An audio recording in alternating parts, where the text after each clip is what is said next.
Well, let me talk a little bit about the dish that we're preparing today. Today we're making a dish from Seasoned Cookbook. It's one of my absolute favorite spring dishes, even into summer. But what's great about this dish is that you can use any vegetables, whatever you essentially have around. So if you get garden boxes, or if you've got lots of things growing in your garden, like we have here at Kendall-Jackson, then you can use any of that. So I gave a list of vegetables that we use in the recipe, but quite honestly, it's just what you have. So this is an oil poached tuna dish. Are we good, Pedro? You guys get a good view right now? It's a little blurry. Tommy is coming in through pretty good. Is that a little bit better? That seems, there we are. This one looks a lot better. Yeah? You can see me? Yes. Okay, I want to make sure that everyone gets to see all the good stuff. So, okay, so this is an olive oil poached tuna dish with a vegetable escabeche and white bean puree. So olive oil poached tuna is, I know it seems like a lot of olive oil, but this oil can get reused. So when we get to that part, we'll talk about that more, but I know right off the bat it seems like an awful lot of olive oil, but it's so worth it. And then the vegetables, this is like a quick pickling of vegetables. This is the Spanish style pickling of vegetables. It doesn't take a long amount of time. That's the point, that they pickle in just a few minutes. So, you know, that's what's great about this dish, is that it can happen really fast. So. We're going good. We can see you. It's a little blurry, but we can see you, and you're not reverbing as bad. So it's excellent. Right. You know what? When we were talking about the oil that you're poaching it in, do you need to be continually? Does it have to be virgin olive oil? Should you be using extra virgin olive oil, or is there a grade of it that you need to be looking for? Yeah, you want to be using virgin olive oil. You want a fairly good quality oil because it's imparting flavor, right? So it's imparting that flavor. Now I'm tall. Okay, well, let's go down. Forward. Yeah, okay. A little bit back. Tilt the screen a little bit back, Tommy. Just that. Okay, perfect. Let's just do, yeah, there we go. Okay. Perfect. Okay. So you want it to be a good quality, a decent quality oil. It doesn't have to be like a finishing olive oil. Don't waste your money on that. But you want it to be a good oil because, like I said, you're going to reuse this. You can even use this oil. Like sometimes when I make this dish, if there's a little bit of tuna left over, I'll make tuna salad the next day, and I'll mix some of that tuna oil into it, and it's like the best tuna salad you've ever had in your life. Nice. So let's get cooking. So the first thing we want to do is get our vegetables going. So in this pot right here, we're going to make the escabeche vegetables. So I've got my olive oil, my verjus, and a bay leaf. So verjus, just real quick, verjus is something we make at Kendall-Jackson, but you can get it at most specialty stores. Think of it as a really mild vinegar. So it's got some acidity, but not quite so acidic that it's really in your face. Great for this kind of dish because, again, it has some nice acid, but it's not going to be overpowering. Now I've got all these beautiful vegetables that Tucker brought me. I've got some baby fennel, some radish, some carrots, these awesome turnips, first of the season squash, which look at those with the blossoms, is so cool. And then we have a vegetable called celtuce. I wanted to show you guys celtuce. This is celtuce, and when it grows in the ground, this grows underneath, and up top are these beautiful leaves. They almost look like romaine lettuce leaves. And this is an Asian vegetable, and it kind of tastes like a cross between celery and romaine, but a little bit nutty. It's unlike anything I have ever had as a chef before. And so this is so cool that Tucker grows these awesome vegetables for us. So the first thing we're going to do is prep our vegetables. And we're going to prep them as we need them for what's going in the pot. So I've got my oil and my verjus heating up. And then I'm going to slice my onion and my garlic and my carrots. So just a really quick, a thin slice. The thinner you cut your vegetables, the quicker they're going to cook. So I just do a nice thin slice on my garlic. And then I have a shallot here, but right now, you can get some really great spring onions, or, if you have a favorite onion, go ahead and put that in there. You could even use scallions if you want. I like shallots because they're a little bit sweet. So, and as you can see, I'm just really, this isn't about complete precision. I don't want them to be too uneven because I want them to cook evenly, but I'm just using my knife. Hey, Trace, we had a great question about, is there a substitute that you can use for verjus? I know it's a classically. That's a great question, Pedro. Yeah. So a substitute would verjus would be vinegar, but I would maybe use a little bit less vinegar, and I would also use a mild vinegar like a champagne vinegar, or even like a tarragon vinegar would be great in this dish. So yeah, using vinegar would be fine. I've got these really cool yellow and orange carrots, and I decided to pull out the big guns for you guys today and use the mandolin. So I think that this is one of those tools that people have at their homes, and then they either get afraid to use it or they just don't use it. And this is tools that we use all the time in the kitchen. Now, granted, we're using it often, so we're definitely more comfortable with it, but it's one of those tools that is really handy. It's just about using it with care. So I think this is great because mandolin you can adjust the thickness on a mandolin, so you can cut things thick or thin, but you can also, what happens is it lets it be really even. So you end up with these really nice, even grapes. I know I make it look easy. So I've got these two beautiful, I've got orange and yellow carrots that Tucker has in the garden. So I decided to use a little bit of each. So at this point, my oil and my verjus are definitely starting to just slightly bubble, which is great because this is what I want. That's the sign that it's ready for me to add some of these vegetables. So I'm going to add in, so far what I have cut is my garlic, my shallots, and my carrots. So I'm going to go ahead and add that right into my pot. So Trace, you said you were just kind of cutting them a little, here and there, not necessarily a certain size, but maybe a little thickness so they have some uniform with what they're doing? We're talking maybe 1/4 of an inch. We don't want these vegetables to be soggy. We want them to still have a bit of texture. Right.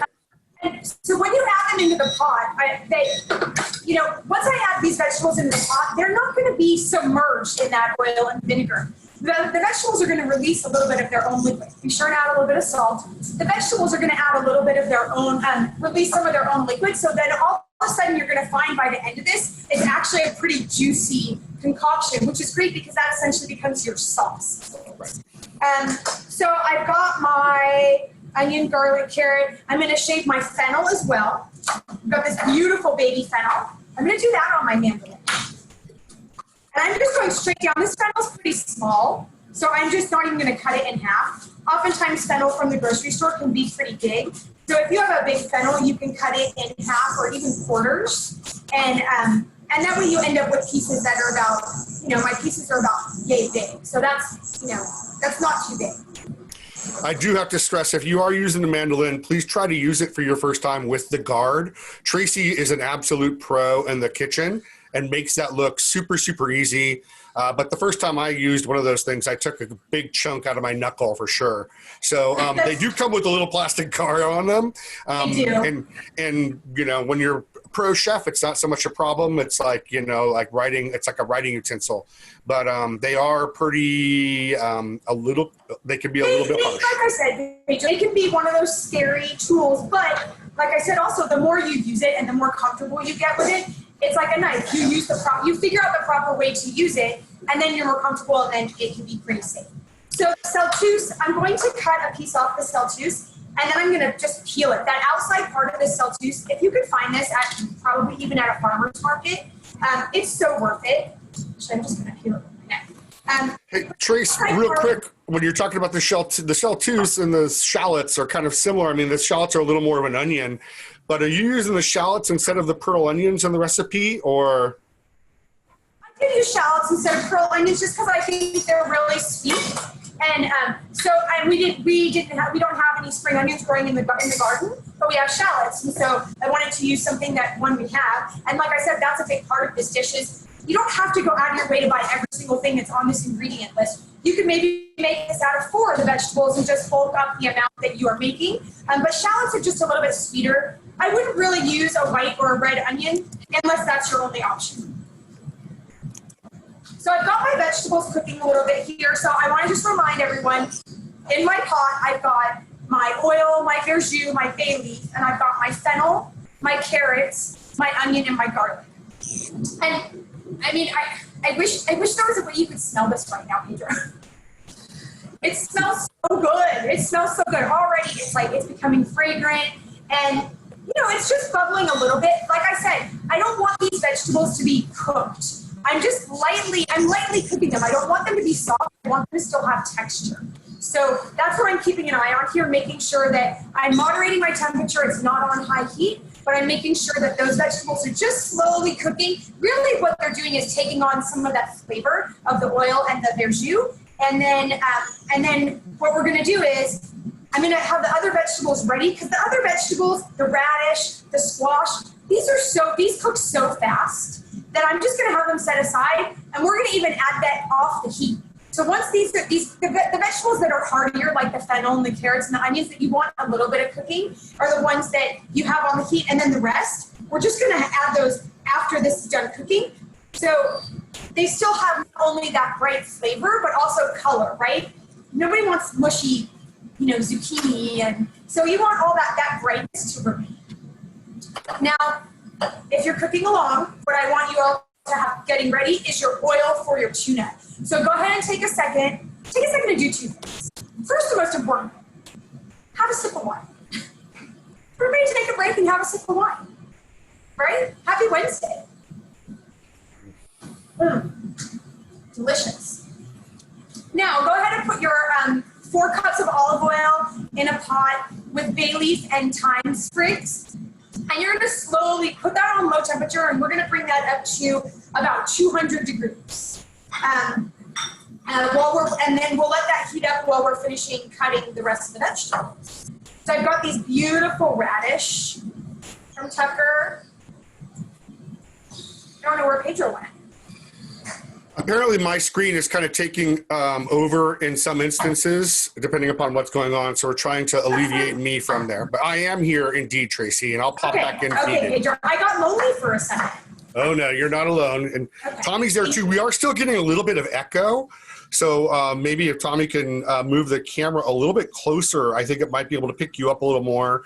And then maybe tilt it downward a little bit. The echo is possibly because we were working a lot in the kitchen today, so the fans are on. And unfortunately, we don't have a lot of control over that. They automatically go on. So I'm wondering if the echo has to do with the fans. Okay, there we are. So we'll try. We'll do the best with it, and maybe we'll get a microphone for the next one. The trials and tribulations of being in the kitchen.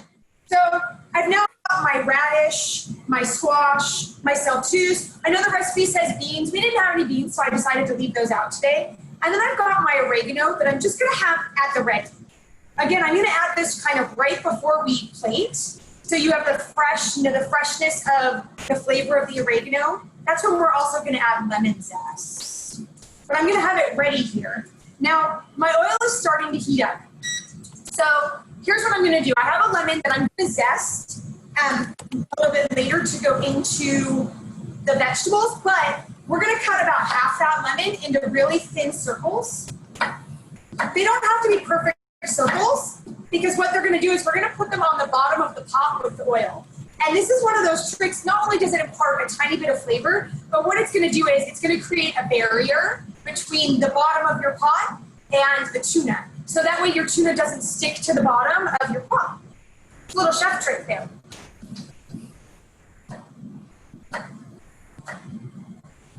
So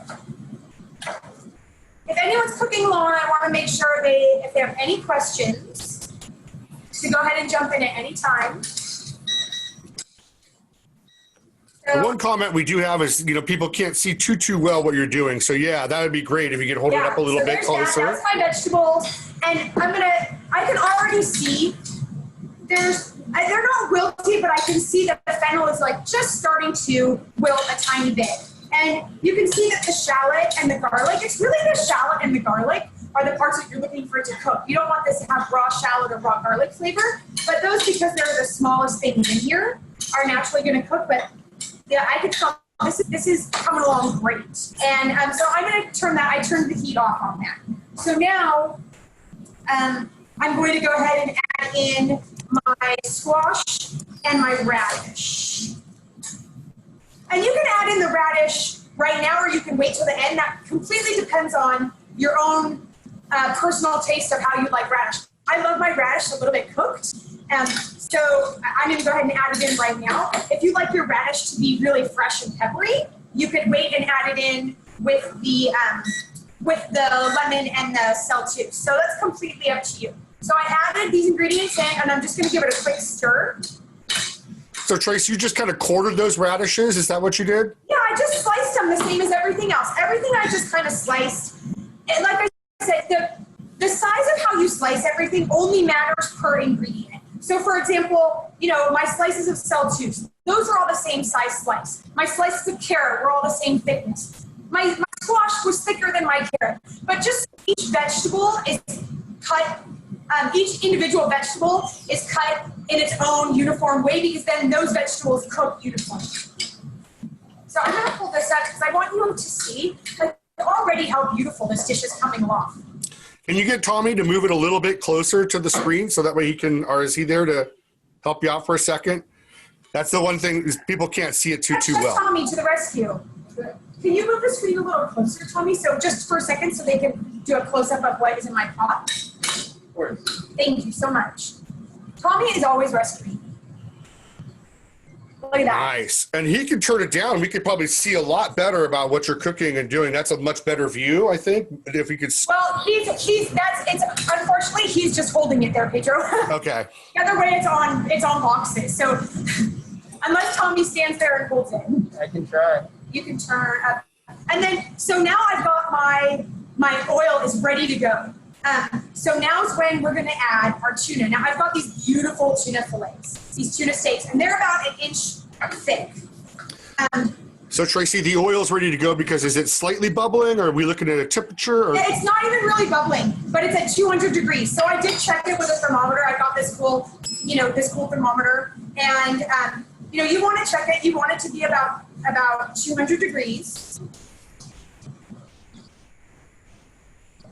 All right.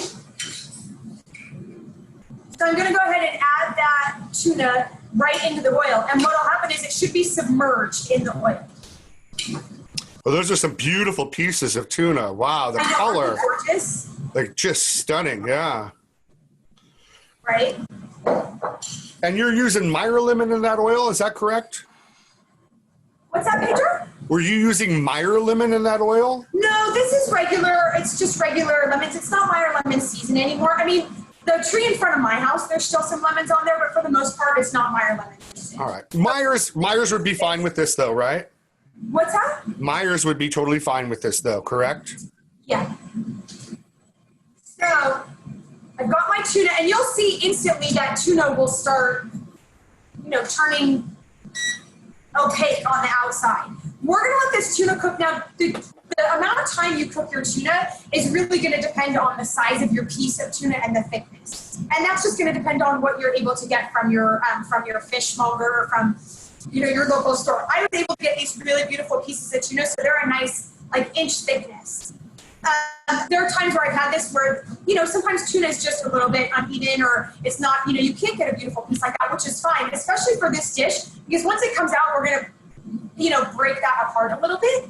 But you just want to be sure that you cook this really, we're cooking it gently. So the oil is just barely bubbling. I mean, we're talking like tiny, tiny bubbles. And we're going to cook this until it is, it's going to be like translucent in the center. So I don't want to give you a temperature because it's going to be different, but you're going to cook this either to what I tell you, translucent, or what your liking is. So if you want your tuna to be cooked all the way through, then you're going to let it cook all the way through. If you want your tuna to be more rare, then you're going to let it be rare. It's completely whatever your desire is. And any tips, like say someone's doing this with maybe halibut or another fish, any sort of are there some go-to fishes that might be good, like tilapia, or maybe some stay away from fishes with this?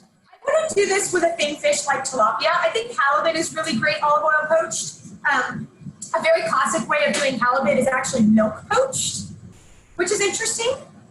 I think that you want to do this with a heartier fish.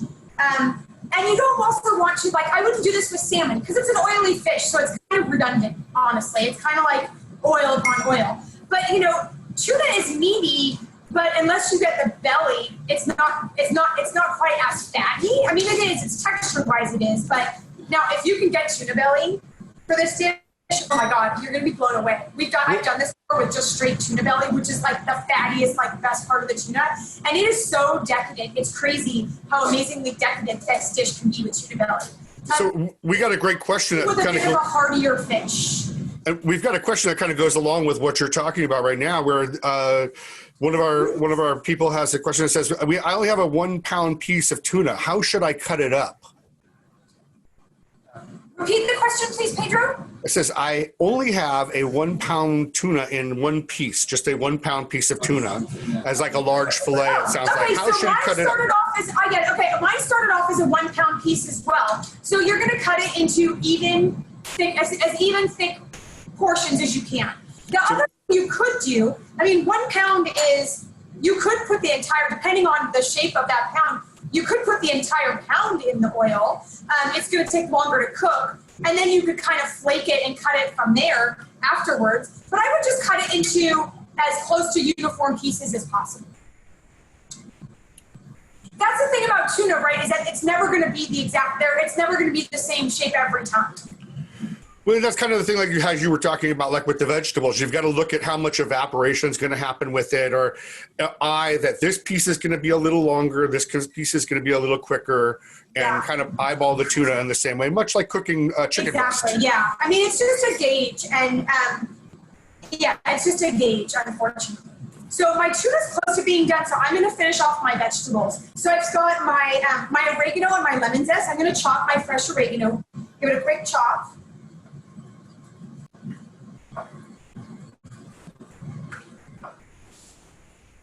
And I'm going to add that into my vegetables. And then I'm going to do some fresh lemon zest right in there as well.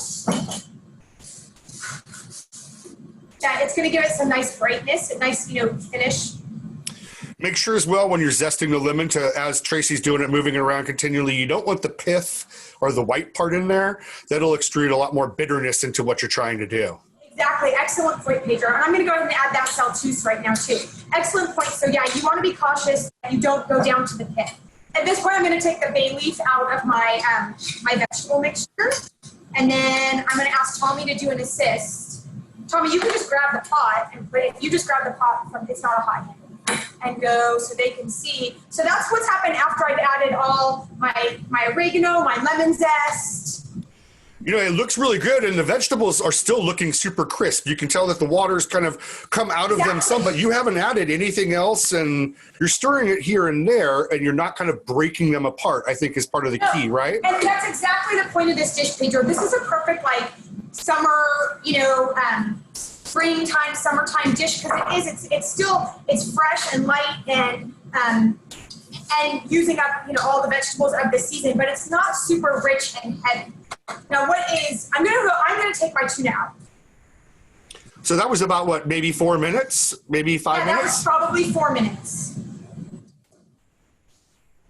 And the other thing that'll happen is it will carry over. So you want to be cautious of that as well. Or I don't want to say cautious, but aware. Be aware of the fact that your tuna, right, my tuna is now out of this oil, but it's still going to continue cooking. So I like to remove the tuna from the oil, say one step before it's where I want it to be, because by the time I get everything else set up, that tuna is going to continue cooking.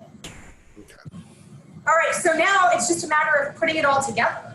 So I've got my white bean puree, and I know I asked everyone that was deciding to cook to make the white bean puree ahead of time, because obviously it's pureed beans. But I want to talk a little bit about it because I don't want to dismiss this part of the dish, because it's a really important part of the dish, partly because I'm a big fan of beans. I love beans. Everyone in my family loves beans. We eat it on toast. We eat it for breakfast. We eat it pureed. And so beans are one of those great ingredients that are inexpensive, but you can actually add a lot of flavor and texture to a dish. And in this dish in particular, the beans are adding this richness, because you've got this bright vegetable, the tuna, which is going to be a little bit rich from the olive oil, but it's still meaty, hearty.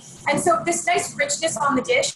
And again, there's no real sauce. The vegetables are kind of like your sauce. It's almost, think of it like a salsa.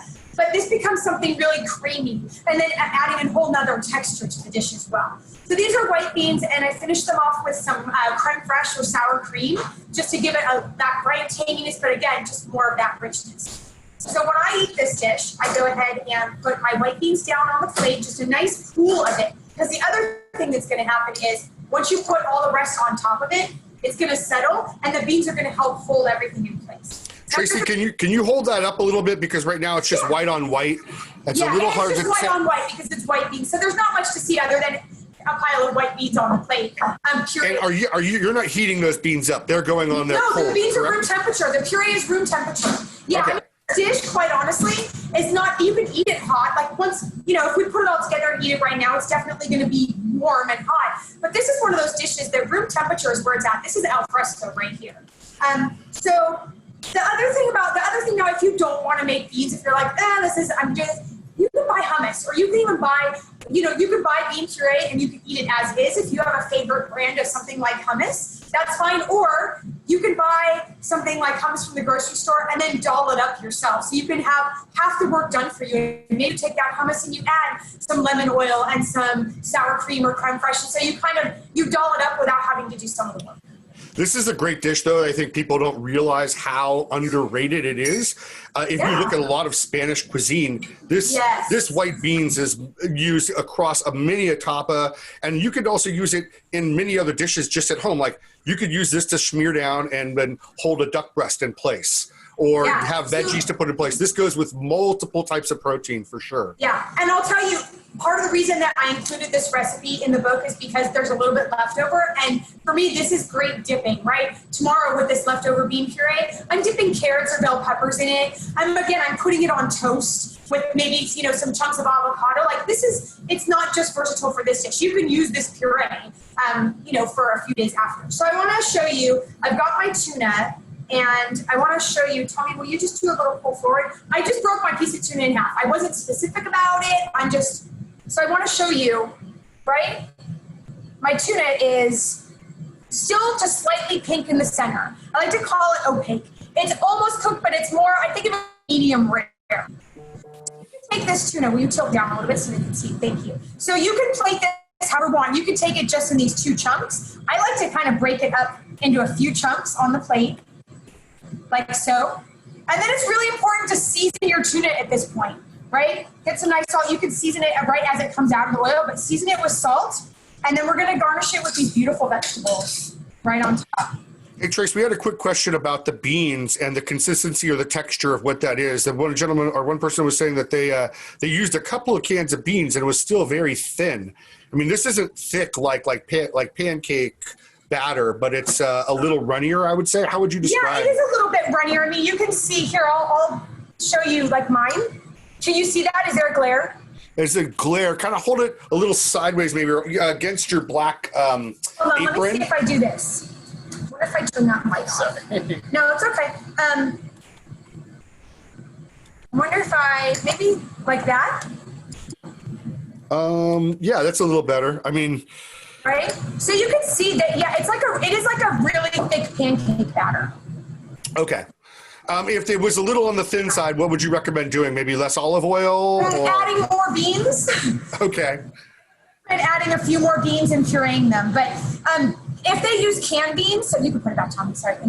If you use canned beans, which, again, this is a great, that's a good option too. If you use canned beans, you want to be sure and drain them. So maybe if you used canned beans, maybe they weren't quite drained enough, and that will definitely add thinness to the puree. So maybe drain them and let them sit for a little bit, let them evaporate. Yeah, let them sit for about 5 minutes or so. Yeah. Okay. Yeah. All right, thank you. Perfect. So that's it, guys. I want to... What a beautiful... Coming around.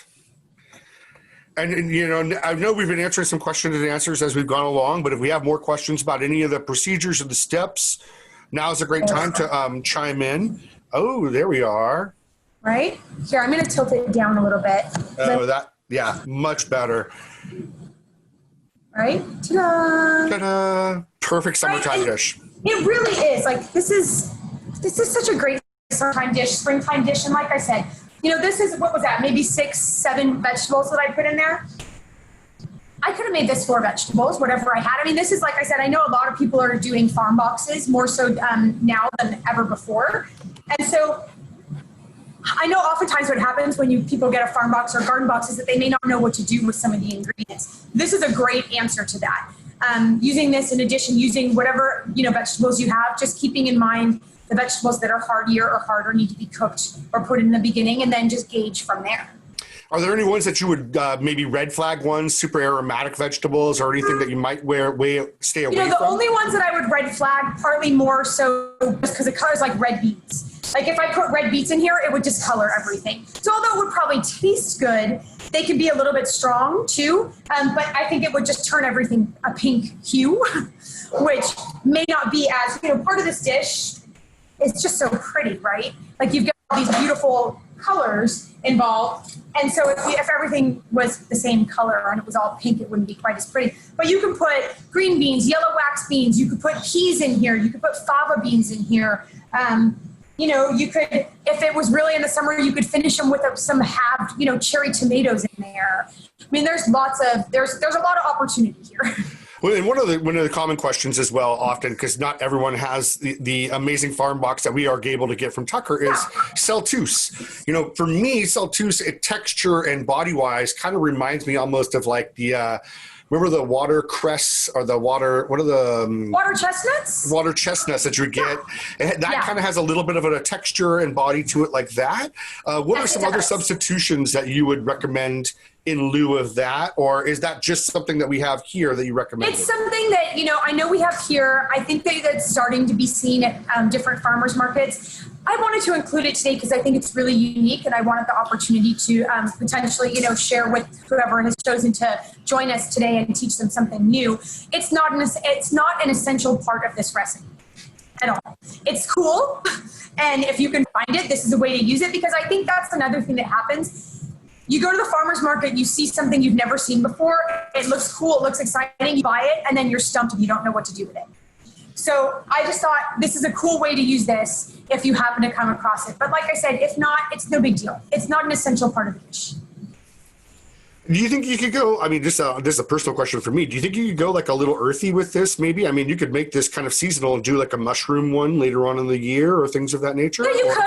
You could escabeche mushrooms for sure. And this, I'll tell you, in the cookbook, we paired this with an unoaked Chardonnay. I chose to pair it with Sauvignon Blanc today, partly because I was really craving Sauvignon Blanc. But it's one of those dishes that's versatile that way. But I think you're right. You can morph this a little bit to season. You can morph it a little bit to what you're drinking. So yes, if it were fall and you could do this with mushrooms and even really thinly sliced butternut squash, it would take a little bit longer to cook. But you could definitely do that. You wouldn't have the same brightness. You probably wouldn't want to finish it with the lemon zest the same way. You could make adjustments. The oregano would still be great with it. But you definitely wouldn't have things like the squash and spring garlic and some of those ingredients. But I think that like I said at the beginning, part of this dish is the fun of the fact that you can use what you have on hand. One more Celtuce question that we have that came in. Now that they have some Celtuce, what are some other uses that they could use with it? Or what are other things that you find that you've used it with?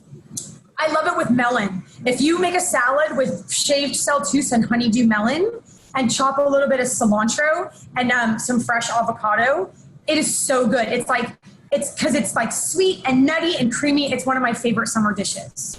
That sounds delicious. I've had it before, and what I would use sometimes would do a little bit of verjus and some, I would squeeze oranges and the verjus together, almost like a salad dressing, kind of like you would use it like jicama, how you would use jicama as well, in a lightweight way. You could do it that way for sure.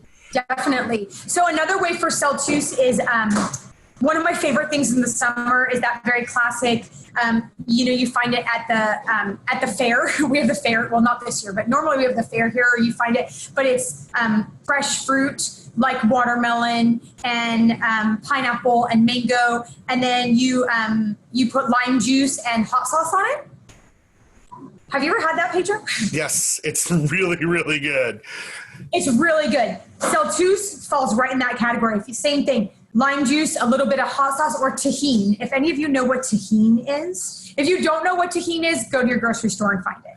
Tahini is, I don't even know how to describe it. Well, they talk about it as a lime-infused salt, but I'd say it's lime and slight white chili, and it's kind of smoky and it's a little bit, tiny bit spicy, but really tangy. So yeah, it's a lime-infused salt, but you often, at least for us here, you can find it in the produce section. It is one of my most favorite and most used spices in my home. But try some of that on Celsius with some lime juice. Yeah. It's my favorite topping for margaritas. Yeah, mine too. So other wines that would go with this dish, I've got to say, you said an unoaked Chardonnay, but a lighter weight body Chardonnay for sure. A Viognier would be amazing. Yeah. I almost thought of Pinot Gris today too, potentially. I thought the Pinot Gris could be nice because it's also very this dish is a little bit perfumey, right? Like with the oregano. And so I thought a Pinot Gris would even go well. Pinot Gris for sure. I think a slightly chilled, really light-bodied Pinot Noir as well, like our Nielsen Pinot, the Santa Barbara, would be pretty nice with that also. Rosé would also be delicious with it. You took the words right out of my mouth. It's amazing how much versatility rosé can have with so many dishes for sure. For sure. That's pretty amazing. Sure. You touched a little bit on saving some of those oils and saving some of those dishes for a couple of days. Now, you recommend like an airtight kind of situation? Yeah, so thank you for pulling me back to that because my mind got focused on rosé. And so this oil, you can reuse this oil. So what you want to do is, because you've now put 4 cups of olive oil in a pan. You don't want to just throw that out. You want to chill it, put it in an airtight container, and just store it in your fridge. So you can reuse it for the same dish. So hopefully you've all enjoyed this dish, those of you that have cooked along. And so you're going to want to make it again. So you can reuse this oil a few times. And what you'll see is at some point, it'll start to almost look like it's breaking down. It'll look visibly different when it's cold. That'll take at least probably 3, 4, 5 times of cooking this dish. So that's how long. So that's if you reuse it and cook this dish 4 or 5 times, then you've definitely gotten your worth out of that olive oil. Another thing you can use it for, like I said, is if there's any of this tuna left over, I make tuna salad with it the next day and kind of flake and pull that tuna apart. And using that oil to mix the tuna salad it's delicious and flavorful. It's what your tuna was cooked in. It has that lemon and the thyme and the bay leaf. And so it's already full of flavor. So I use it for that as well. Nice. And the beans you can keep for, you said up to about 5 days, 5 to 7 days? Yeah, about 3 days. I would say about 3 days. Okay. Yeah, especially once you puree them with the stuff. Once you start adding the things to it, then not only in a day or two what happens is it's never gonna taste as bright as it does today, right? So you make the beans or you make the escabeche vegetables and it tastes really fresh and bright today. It's still gonna taste good tomorrow. It's not gonna look as pretty because it's vegetables that are in vinegar. So it's gonna look a little bit drab in color, still gonna taste good. Same with the beans. You might have to liven them up a little bit with a squeeze of lemon juice but it'll be good for a few days. And like I said, sometimes when I'm cooking, I'm always drinking a glass of wine, but sometimes I'm so hungry when I'm cooking that I need a snack. This is a perfect little bowl of this with some, baby carrots or something, and I'm snacking on that as I'm cooking my real dinner. And you're just finishing it with a little bit of extra virgin olive oil, maybe some Maldon salt, and just a lightweight couple things of that nature, correct? Are you talking about the bean puree, Pedro, or the dish as a whole? The dish as a whole, I'm sorry. The dish as a whole does not need any extra oil because it's got all that, all the escabeche has the oil and it's got all that in it. So as you put those vegetables on top of the tuna, it would be the same idea as if you were finishing with oil that's already on there. So yes, you can add a finishing salt if you want. Something crunchy would be great, like a Maldon salt, a flake salt, or even like a sel gris, a gray salt, which has some nice crunch to it. Sounds good. And we have another question that says how long the oil will last, but I think we kind of addressed that. It's about 4 to 5 uses. On the outside, you don't want to keep it longer than 2 weeks, pretty much, because the things that are in it. If it's in your fridge and it's in an airtight container, it'll probably last more than 2 weeks. But like I said, you'll know. It's like if you it's like duck fat. Like if it's held properly in your fridge, it'll hold for a good amount of time. And it's oil. You just want to make sure. A smart thing to do is put it in your fridge and let it chill so it's a firmer surface, and then put a piece of wax paper or parchment right on top of that before you put a lid on it. That'll even help it stay even longer.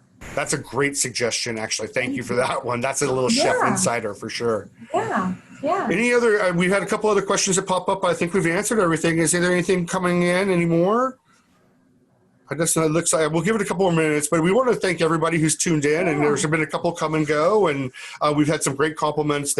Compliments that said, they didn't believe how well the veggies turned out and how bright and light they are. And I don't know. We just want to thank everyone for showing up and being here. We're going to be doing this for the next 4 weeks, so there's going to be a couple more. Next week is Chef Justin, and he's going to be showing you all how to break down a whole salmon.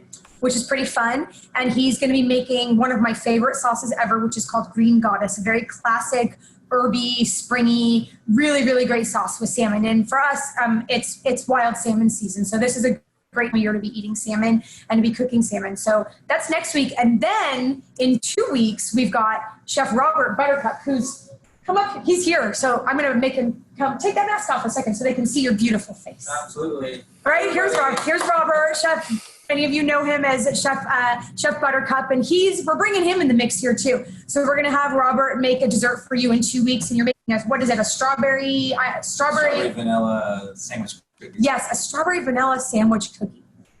I mean, come on. Are these going to be recipes that are out of the cookbook as well?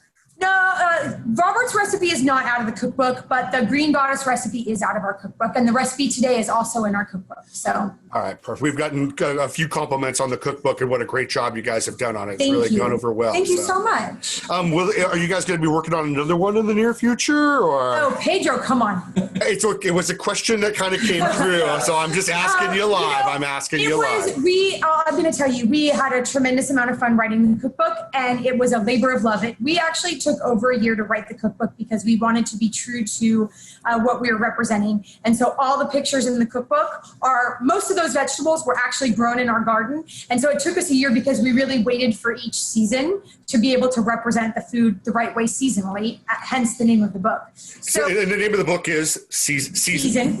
Okay. So Season a Year of Wine Country, Food, Farming, Family, and Friends. So it's, I don't know when we'll next write a cookbook. We learned a lot, and it was really, really great, and I would love to do it again. And, none of us killed each other, so that's a good sign.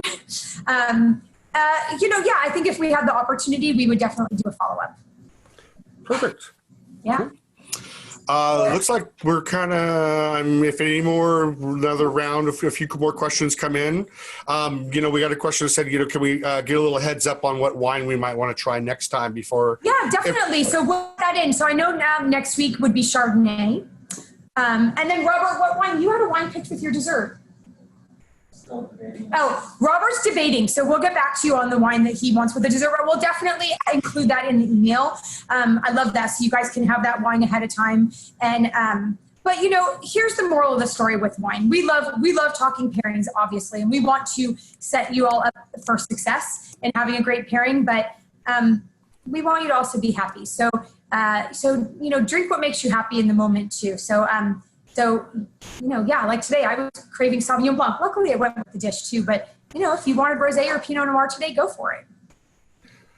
And it is a little subjective as well. If we're doing breaking down a salmon next week, I like Pinot Noir and salmon, but Chardonnay goes with it very, very well. Also. Yeah, definitely with the Green Goddess is more Chardonnay driven. But you're right. I mean, salmon goes delicious with Pinot Noir, especially if it's like grilled or it's really delicious. So.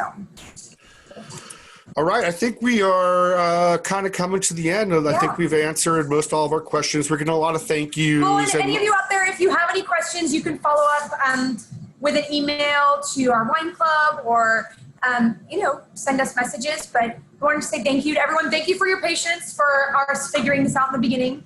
I do well with a knife and fire, but computers are not my thing, so it's all a learning curve.